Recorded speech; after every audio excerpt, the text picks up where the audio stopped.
नमस्कार, संस्कृत रसिक हो. पदमेकम या उपक्रमामध्ये आपण आता जाऊयात अजूनही एक पाऊल पुढे.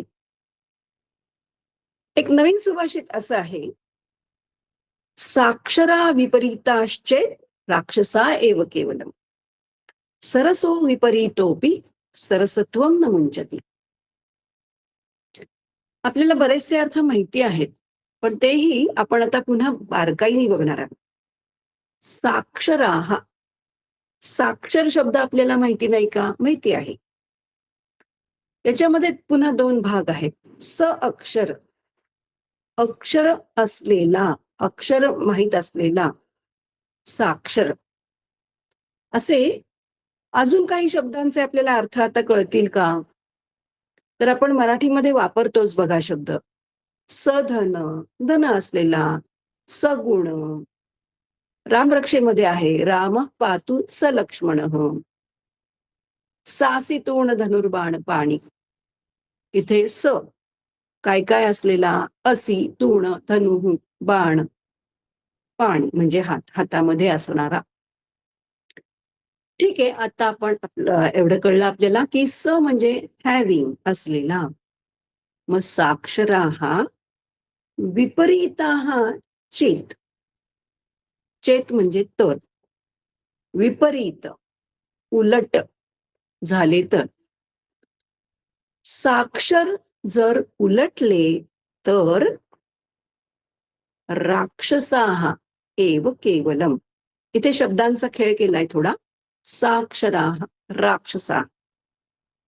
साक्षर उलटले तर राक्षसच एव म्हणजे च. केवळ, केवळ राक्षसच ते. आता आपण म्हणालो की एव म्हणजे च. आता आपल्याला कळेल सत्यमेव जयते, सत्यच जिंकतं. त्वमेव माता, त्वमेव माता, पिता त्वमेव. एव म्हणजेच बर. पुढे सरसो म्हणजे सरसह. खूपदा आपल्याला दिसेल असं ओकारांत शब्द दिसतील.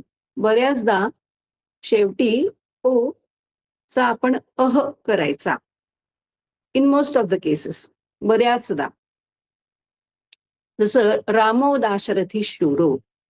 रामो म्हणजे काय? राम. रामो राजमणी. रामो म्हणजे राम, देवो देव. बर. सरसो म्हणजे सरस. पुन्हा तोच नियम. स रस. रस म्हणजे काय? आपल्याला नवरस माहितीये, भावना वेगवेगळ्या. मग भावनापूर्ण माणूस.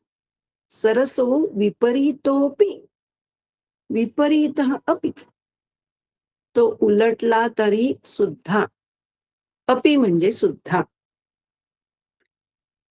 पण भावनापूर्ण माणूस उलटला, विपरीत झाला तरी सरसत्वम, चांगुलपणा, न मुंचती, नाही सोडत.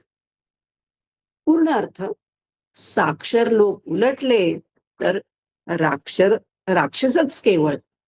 पण सरस जरी उलटला तरी तो त्याचा सरसपणा, चांगुलपणा सोडत नाही. असंच एक एक शब्दांनी आपण संस्कृत शिकत आहोत. भेटत राहूयात पदमेकम मध्ये.